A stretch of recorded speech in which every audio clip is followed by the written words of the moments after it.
جنوبی ایشیا کے چند امیر ترین شہروں میں سے ایک سیالکوٹ صوبہ پنجاب کے شمال مشرقی کونے میں واقع ایک گنجان آباد ضلع ہے، جس کے مشرق میں ضلع نارووال، مغرب میں ضلع گجرات، جنوب میں ضلع گوجرانوالا جبکہ شمال میں مقبوضہ جموں و کشمیر واقع ہے۔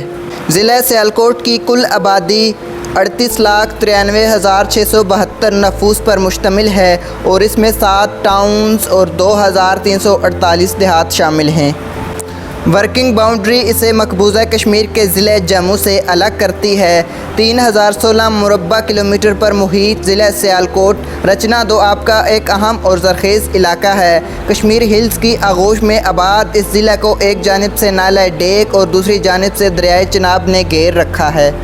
سیالکوٹ کو شہر اقبال بھی کہا جاتا ہے۔ عظیم مسلمان فلسفی، شاعر، قانون دان اور مفکر ڈاکٹر علامہ محمد اقبال 9 نومبر 1877 کو سیالکوٹ میں پیدا ہوئے۔ کشمیر کے پہاڑوں سے ٹکرا کر وادی کے گلزاروں سے مہکتی ہوئی ہوائیں جب سیالکوٹ پہنچتی ہیں تو یہاں کا ہر ایک شجر جھوم جھوم کر فضا کو نشیلا اور خمار آلود کر دیتا ہے۔ یہ روحانی ماحول بڑے بڑے درویشوں کو اور عارفوں کو دھیان سے گیان کی منزل تک لے جاتا ہے اور اسی وجہ سے اسے مہاتماؤں کی سرزمین کے نام سے بھی یاد کیا جاتا ہے۔ راجہ سل نے یہ شہر آباد کر کے اس کا نام سلکوٹ رکھا، جو بدلتے بدلتے سیالکوٹ بن گیا۔ بوسیدہ کھنڈر، سلاطین کے مزارات، مسمار، قلعے، قدیم گلیاں، نو آبادیاتی دور کے چرچ، چپا چپر پر قائم پرانے نقش و نگار اس کی گزشتہ بڑائی کے افسانے دہراتے ہیں۔ اس علاقے کی تاریخ ہزاروں سال پر محیط ہے۔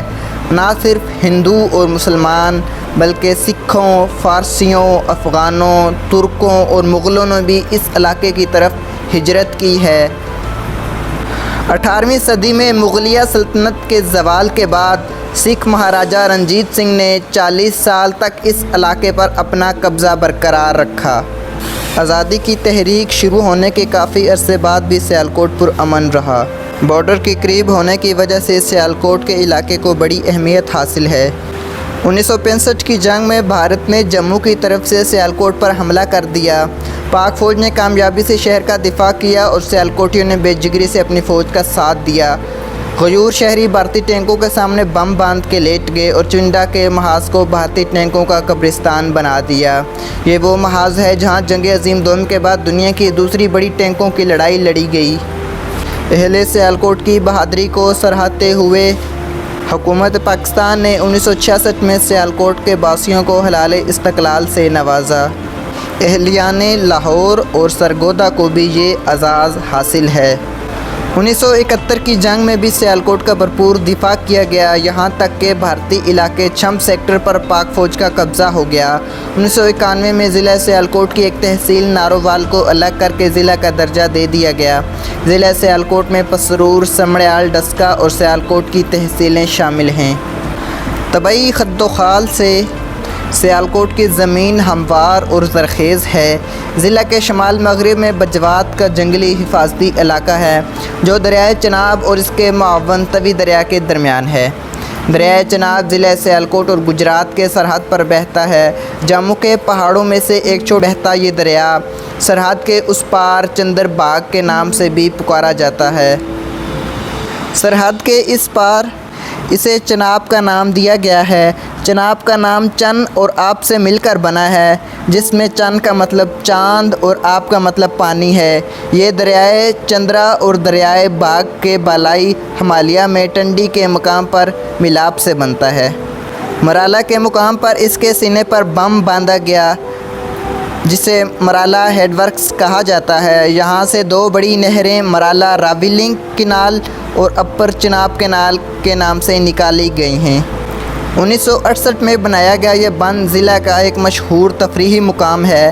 نالہ ڈیک سیالکوٹ کے مغرب میں بہتا ہے۔ یہ ایک برساتی نالہ ہے جو مقبوضہ جموں کشمیر سے سیالکوٹ میں داخل ہوتا ہے، جس کے ایک طرف تحصیل پسرور جبکہ دوسری طرف جانب ضلع نارووال کا علاقہ ہے۔ سیالکوٹ کی آب و ہوا گرم اور مرطوب ہے۔ گرمیوں میں درجہ حرارت 41 ڈگری سینٹی گریڈ جبکہ سردیوں میں کم از کم -2 ڈگری سینٹی گریڈ تک ریکارڈ کیا گیا ہے۔ سیالکوٹ کا شمار پنجاب کے ان چند اضلاع میں ہوتا ہے جہاں سب سے زیادہ بارش ہوتی ہے۔ سالانہ بارش کی اوسط 980 ملی لیٹر ہے۔ ضلع کا بیشتر رقبہ زرخیز ہے جس میں چاول، گندم، گنا، مکئی، جوار، آلو، لہسن اور دالیں کاشت کی جاتی ہیں، جبکہ کئی مقامات پر امرود، جامن اور انار کے باغات بھی دیکھنے کو ملتے ہیں۔ ضلع کا 6401 ایکڑ رقبہ جنگلات نے گھیر رکھا ہے۔ سیالکوٹ پنجاب کا تیسرا بڑا صنعتی شہر ہے جس کی مشہور صنعتوں میں کھیلوں کا سامان بنانے، آلات جراحی، چمڑے کی مصنوعات، کیمیکل بنانے، کوکنگ آئل، ویجیٹیبل گھی، ٹائر اور ربڑ کی مصنوعات، ادویات بنانے، اسٹیل کے برتن بنانے، آٹا پیسنے، دستانے بنانے، موسیقی کے آلات اور چاول چھڑنے کے کارخانے شامل ہیں۔ پاکستان کے امیر ترین شہروں میں سے ایک سیالکوٹ کی سب سے بڑی صنعت کھیلوں کا سامان بنانے کی صنعت ہے۔ 100 سال سے بھی زیادہ پرانی یہ صنعت شروع میں کرکٹ، ہاکی اور پولو کا سامان بناتی تھی۔ 1918 میں فٹ بال بھی ان میں شامل ہو گئی جو سنگاپور میں مقیم برطانوی فوج کے لیے بنائی جاتی تھی۔ آج کھیلوں کی دنیا کی تمام مشہور کمپنیاں اس شہر سے پوری دنیا میں سامان برآمد کر رہی ہیں۔ عالمی سطح پر بھی فٹ بال کی 60 سے 70% طلب سیالکوٹ سے پوری کی جاتی ہے۔ سیالکوٹ کی تقریباً تمام مصنوعات برآمد کر دی جاتی ہیں جس کی وجہ سے یہ شہر پاکستان کی کل آبادی میں 9% حصہ رکھتا ہے۔ یہ برآمدات سیالکوٹ ڈرائی پورٹ کے علاوہ لاہور اور کراچی سے بھی بھیجی جاتی ہیں۔ اس کے علاوہ سیالکوٹ لاہور موٹر وے بھی تکمیل ہو چکی ہے جو اس شہر کی ترقی کو 7ویں آسمان تک لے جائے گی۔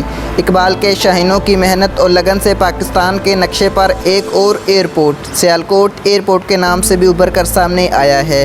یہ پاکستان کا واحد نجی انٹرنیشنل ایئرپورٹ ہے جس سے اندرونی پروازوں کے علاوہ خلیجی ممالک کو بھی پروازیں جاتی ہیں۔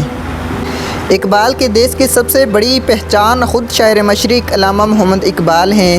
سیالکوٹ کے پرانے حصے میں قائم ان کے گھر اقبال منزل کو دور دور سے لوگ دیکھنے آتے ہیں۔ یہ علاقہ بہت ہی مشہور ہے۔